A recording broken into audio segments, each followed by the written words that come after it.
So I just recently learned that there is an area in the United States that has over 20,000 more cybersecurity jobs than the entire state of California and all the companies in the state of California. And I found this very interesting. I've always been aware of that specific geographical area and that there is a large concentration of tech companies, but also companies that work with the federal government, as an example, defense contractors. And this probably gives it away. Where is the federal government located? It's in Washington, D.C. and the surrounding states. And the state I'm talking about specifically here is the state of Virginia.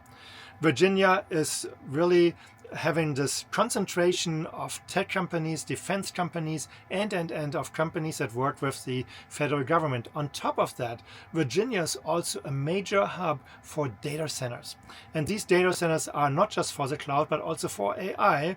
And if you are following these trends, you know that there is a significantly higher demand for AI specifically, and AI is very power hungry. It needs large data centers. So where are these data centers? They're just, I want to say, all close together in Virginia. And of course, not all data centers are in Virginia, but there's a large concentration of data centers in Virginia. So this geographic area of, let's say, Washington, D.C., Delaware, Maryland, and of course, Virginia, that's where a lot of these cybersecurity jobs are. And if you are trying to get into cybersecurity, it's definitely something to consider.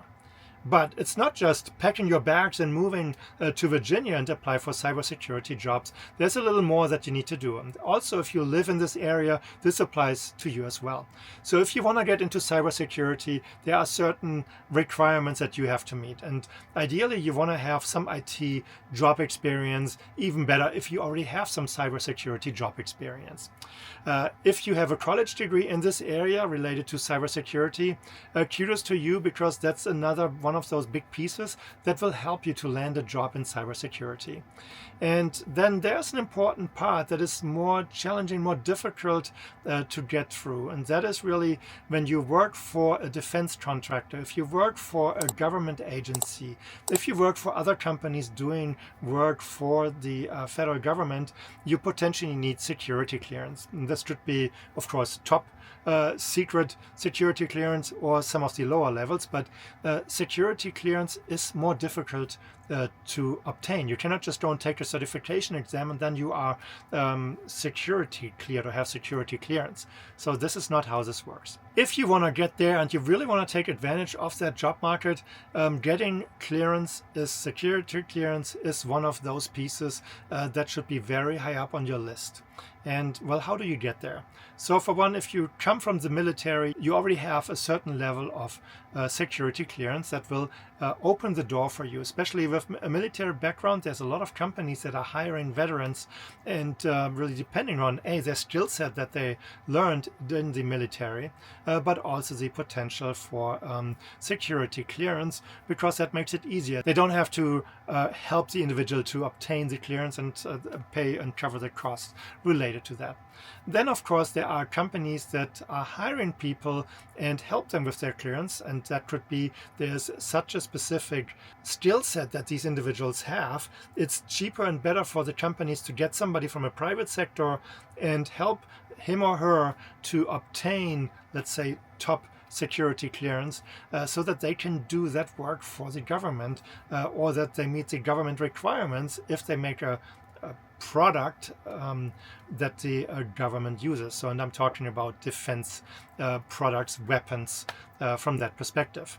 So for you, if you don't have the skill set that you would be able to get a company to sponsor your security clearance, how do you get there? So for one, start looking at the job openings in Virginia, Delaware, Maryland, Washington, D.C., and identify what trends these companies are looking for when it comes to cybersecurity, what technologies are they working with, and. So really identify, create a profile so that you know, okay, I will focus on these technologies. Then you can get down that path of becoming certified in those technologies, find an employer maybe not in Virginia just yet, that uses these products, and find a job there and build up the experience. So that's really the first step. Identify, build a profile, start learning these technologies, or if you already have them. How do you get a job with a defense contractor, as an example, because you don't have security clearance? If you are willing to do what it takes, you might be able to say, okay, I'll go back down a few steps, work for one of those companies in a more entry-level job. And I put entry-level in quotes because it's not that you start from zero. But if you identify a company that is sponsoring security clearances for others, then that might be a company, if you start working for them in a non-security clearance required role, and you build up a good reputation within that company, that could be a stepping stone into a role where the company then says, hey, we know Joe, we know Jill, they do fantastic work, we need them in our federal government division. And I put this really in quotes. I don't know how these departments are called or what they are referring to. That's not my forte. But really what I mean is, you work with that company, you build up a good reputation, you get recognized for the work, and the company is willing to help you to obtain security clearance and eventually even pays for it, so that they can move you into a role that works with the federal government or on weapons or military technology for the federal government. So that gives you a plan and idea to obtain the clearance and to make that step forward. Of course, you could also say, I work for the government and then obtain my clearance. So let's say you are not a military veteran, you can still work for the federal government and you can obtain security clearance in different areas. So that could also be where you say, okay, the federal government doesn't pay as much as the private sector, but I'm willing to take a pay cut or work for a little less money, get my clearance, and then move into the private sector and work for a defense contractor, as an example.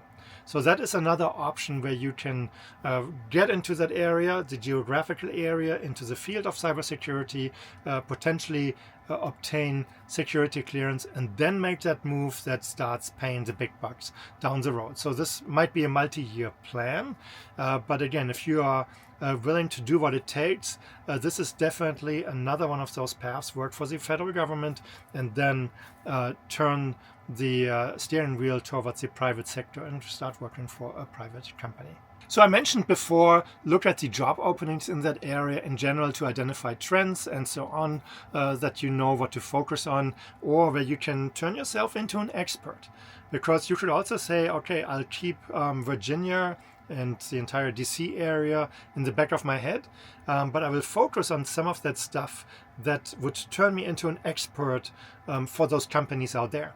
What then potentially what could happen is, if you build a really great LinkedIn profile, that these companies come to you down the road and they want you to work for them. So they would even pay for a move to Virginia, as an example. They would potentially help you with obtaining security clearance and so on. So you could play this game and like, okay, I will focus on stuff that would potentially qualify me for higher end jobs in the Washington, D.C., Virginia, Delaware, Maryland area. But at the same time, I've worked for companies maybe in the Silicon Valley, or maybe in Denver, Austin, Seattle, Los Angeles, San Diego, wherever it be. You focus on those geographic areas where you are, but you keep that other thing in the back of your head and you prep yourself. And maybe you don't even ever will or need to work in Virginia or want to work in Virginia, but maybe you are at the West Coast and most of your family is in that area. Then this could be a strategic move. Build yourself up to be an expert and become visible to these companies, and they might help you to move across the country. So that's really my take on the situation. So there's a geographical area around Washington, D.C. with plenty of IT and cybersecurity jobs.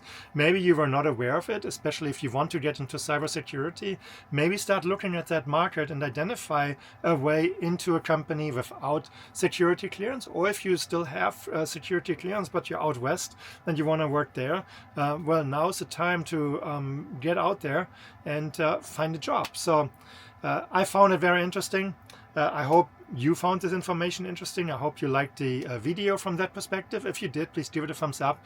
If you have not subscribed to my channel, please do so as well. And then I would say I'll see you next time in my next video. Thank you for watching. Have a great day. Bye-bye.